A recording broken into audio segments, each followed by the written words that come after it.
Welcome to the show, everyone. I'm your host, the Unhinged Father, and this is the Unhinged Father Podcast. Possibly a little bit of a shorter episode this week. Not going to lie, past week and a half has been a little crazy for me and my family, but we'll jump into that in the episode. So let's go ahead and dive in. Now, just as a forewarning, I am on a minimal amount of sleep right now. My youngest son both of my kids got sick the night of 4th of July. They both woke up with croupy coughs in the middle of the night. But my younger one had a real bad respiratory issue going on where we actually had to take him to urgent care over the weekend, get him breathing treatments, and make sure that he was getting enough oxygen and that it wasn't some sort of lung infection. It's the first time that we've ever had really a child that's had issue breathing where we could see the laboring of his breath. And because of this, he hasn't been sleeping well very much for 5, 6, 7 days, which means that dad hasn't been sleeping well for 5, 6, 7 days. But the lack of sleep aside, the thing that I actually wanted to use what we're going through right now to talk about a subject that is kind of vulnerable for me, something that is difficult to talk about because when you have kids, you never want to see them hurt or in danger or anything like that.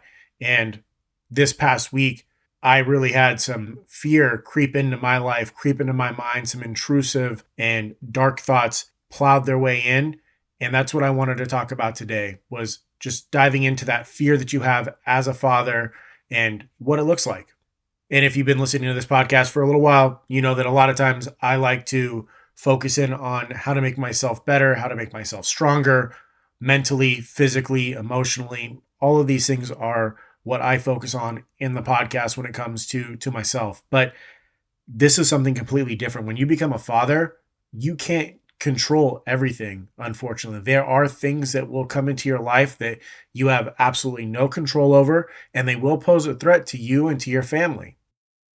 And for me, that's absolutely terrifying. I have this real guttural fear of anything ever happening to my children, especially on my watch. I have a very strong protective instinct when it comes to anyone that I care about. But when it comes to my children, it's on absolute hyperdrive. I try my best to tamper that back so that way they can learn and grow and, figure life out from the mistakes that they make. But I try to do it within a controlled environment so that way they're never in any real true danger, but they could just have these little bumps and bruises along the way that are going to teach them and prepare them for life when it actually does happen to them outside of this controlled environment.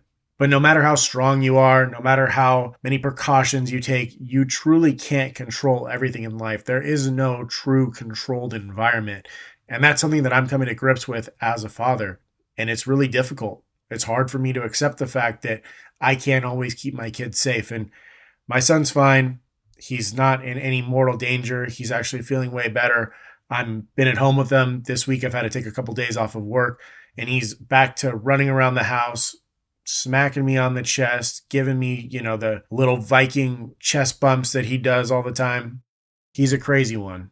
But over the weekend and a couple of nights, just feeling his little body in my arms when I'm holding him and rocking him and just feeling that struggle for breath coming in and out of him, it's scared the shit out of me. It's I can't really control what's going on here. I can't control this illness. I can't control his body's response.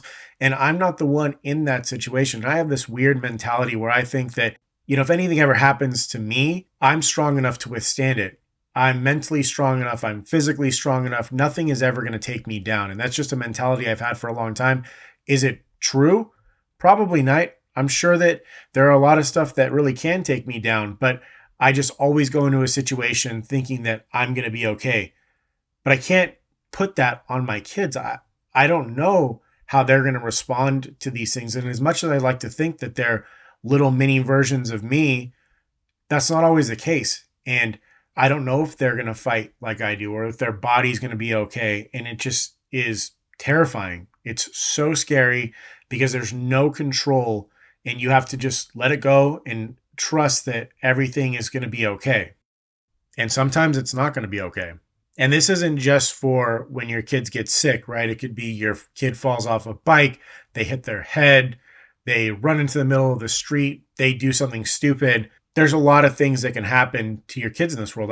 I joke about it, but essentially your job as a parent is to make sure that you keep your children alive long enough to get them to adulthood to where they're not actively trying to kill themselves. And it's hard for me to acknowledge that fear aspect of it, that scared little part of me that is afraid that I'm going to lose my kids or something's going to happen to them and I will have failed them. And so a lot of times I react in anger, and I'm sure a lot of you do the same thing, right? Kids run into the street and you're, what the fuck are you doing? Get back over here. Or, they run around and they hit their head and you're like, oh, I told you that you shouldn't do that. And you take these little bits of, like I said, anger. Anger comes out, or sarcasm, or humor, or any of these other things besides the fear that's really driving it underneath. Why are you saying all these things? Because it's easier for you to express, or at least in my case, I don't know, maybe you're perfect and you can cope with your emotions, but for me, anger is the easiest emotion for me to feel. It's the most readily available at any given time. And even though the fear is the underlying emotion, anger is what comes out to my kids. And that doesn't necessarily do anything good for anyone, right? Your kids are just going to be afraid, right? There's certain circumstances where that anger, that quick twitch anger response is a good thing. You don't want your kid to go into the street. You yell at them, they come back to the sidewalk, and then you can have the conversation on why they shouldn't do that. But a lot of other times there's things that they can't control, and you still respond in anger or humor or whatever, some sort of not necessarily appropriate response or emotion. And I talked about how sometimes we need to just accept that things are going to happen the way that they do. And our job is to learn how to accept that for ourselves, right? But at the same time, you don't just accept everything. It doesn't mean you just have this laissez-faire attitude about everything. Your job as a parent is to keep your kids alive, to keep them happy, to keep them safe. Take that back. Not to always keep them happy, but to keep them safe, alive, thriving, learning, all of these things. And it's our job as adults when things get rough or when there's something that's scary to not let that emotion, that fear come screaming out in anger or any of those other inappropriate emotions. But we also don't want fear or panic to take over as well. We need to stay calm, stay present, and stay strong for our kids because they're looking towards us. And if we lose our shit, they're going to be like, oh, fuck, we are screwed because my dad is losing his shit and he never loses his shit. I'm going to fucking die. So I think what I wanted to acknowledge here was the fact that we can have this underlying fear, and we as adults should be able to go back and acknowledge the fact like, hey, I'm afraid. That's why I'm responding this way. Or like, I love my kids so much, and this fear is driving me to certain behaviors that I'm doing to certain angry outbursts or to be more terse with my children. We need to be able to acknowledge that on our own, but it's not like something that you just let I think this is kind of a common misconception within society right now, is that like, yes, we want to be kind to ourselves. We want to acknowledge our own emotions and we want to be in tune and mindful with ourselves. But that doesn't mean you just drop that shit off all at your kids' plate. They're not old enough to fucking understand that yet. And even though you can acknowledge some fear, like, hey, daddy was scared or daddy was this, you can't drop all of that stuff on them. You can't drop your emotional baggage onto them. And a lot of times people are like, well, I want to be honest with my kids. I need to acknowledge my feelings. Dude, you're the fucking adult. You're the person who's already grown up. You're supposed to have some sort of emotional control and be able to be that strong, calm, supportive figure for your children. So that way they can grow up and pass that along to the next generation. So I'm not here to dog on you and say, hey, don't feel the fear. Don't get angry. Don't any of those things. But at the same time, don't go the complete opposite where you just become this toxic parent who drops more than your children are ready for at their plate. Let them be kids for as long as they possibly can. And yeah, that's where I've been this past week or so.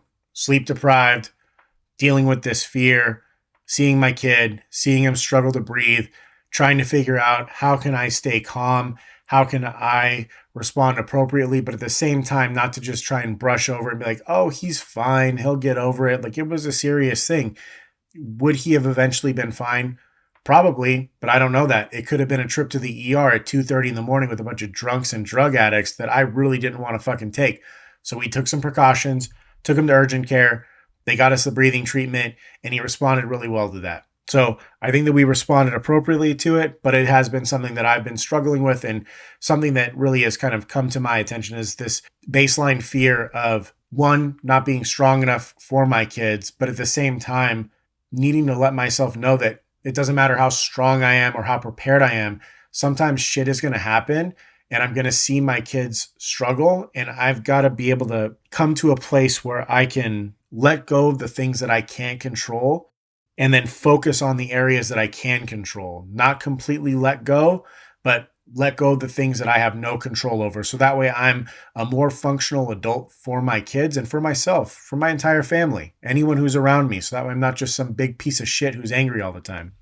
And I don't know if this is just me. I'm sure that other parents get scared and they go through a lot of worse things, right? This was just a small virus that our son responded to not very well, had the struggles with breathing. But there are parents out there who have to deal with, and I don't even like throwing this in the atmosphere. It's something that just scares the shit out of me. But children who have early rare diseases or cancer or giant accidents where they just get hurt terribly. These are all things that I'm constantly afraid of, trying to be vigilant of. And to some extent, I'm almost like trying to pull a veil over my eyes, thinking that like if I become stronger or better, then I should be able to protect my family from this. And I guess I'm just trying to say that you can't always do that. That doesn't mean you shouldn't try to protect and help your kids grow up in a safe and controlled environment to whatever extent you can. But it also means you need to be able to accept the fact that there are going to be things outside of your control and give yourself a break on that. And that's where I'm at right now, struggling with it, but trying to move on and make sure that I can be the best dad I can be for my kids and for my family. And in the words of the immortal Forrest Gump, that's all I got to say about that. And since this is a little bit of a shorter episode, I'm pretty sure that my son's waking up right now. He's at home with me. I don't have a lot of time. I'm trying to squeeze in this recording as fast as I possibly can. But another thing that popped up from last week, a little bit on a lighter note here. Last week was obviously 4th of July. I hope that you listened to the Are We Proud to Be American Still episode from last week. If you have not listened to that, go back, give it a listen. I think it's an important message. But one thing that popped up is that we always talk about the best holiday movies that come around, and 4th of July is one that I don't really feel has a ton of nominees when it comes to what's the best 4th of July movie to watch. You know, you've got a couple of ones that pop up, right? Independence Day is one that I think is possibly a good 4th of July movie. Born on the 4th of July, which I've never even seen. Hopefully that doesn't get me in trouble here. Independence Day Resurgent, which is the second one, which I don't think anyone has even seen. I'm seeing Jaws here. I'm looking at a list of the best 4th of July movies to look at. I mean, you got An American Tail with Fievel, Hamilton, Glory, Saving Private Ryan, all of these ones. A lot of them are like war related or just like America, fuck yeah type things. America World Police, that might be a good one. But for me, when it comes down to the brass tacks, I think that the top movie, you can fight me on this, for 4th of July is The Sandlot. And I know that the 4th of July scene is only like 14 seconds long, but you can't tell me that watching that scene doesn't make you think about your childhood, especially if you're a millennial. Seeing the fireworks in the sky, hot dog stands out on the street, Hamilton grabbing as much as he can, and then everyone just looking up into the sky, seeing those fireworks going off, Ray Charles in the background, possibly the best 4th of July scene ever. And for me, that's the reason why I think that The Sandlot is the best 4th of July movie to watch. Kind of got a summer vibe, kids, baseball, hot dogs, The Beast, Hercules, The Great Bambino, all those things rolled into one. So if you were looking for a good 4th of July movie to watch and you've never seen The Sandlot, get off your ass, go stream it, and remember, heroes get remembered, but legends never die. Follow your heart, kid. And that's going to do it for this week's episode. Hope that you all enjoyed it. Like I said, try to get a little bit of something out. It's been difficult. I haven't had any time whatsoever in the mornings or during the day. I've been with my kid basically day and night, taking care of him. He's going back to school here soon, hopefully. But that's what I'm struggling with right now. If that's something that you've struggled with, or if you can empathize with it, or you have some thoughts on it, let me know. Shoot me a message. Let me know your thoughts on this episode. If you enjoyed it, give me a follow on Spotify or Apple Podcasts, wherever you get your podcasting needs met. And truly, if you feel like this content would be helpful to someone, or you think someone would benefit from hearing what this millennial average Joe dad has to think about certain topics, send it to him. It's real easy. Click the share button, send it to him in a text or an email. I really appreciate you getting the word out there. But yeah, other than that, I hope that everyone has a fantastic rest of the week. Have a great weekend. And as always, be good, try hard, do your best.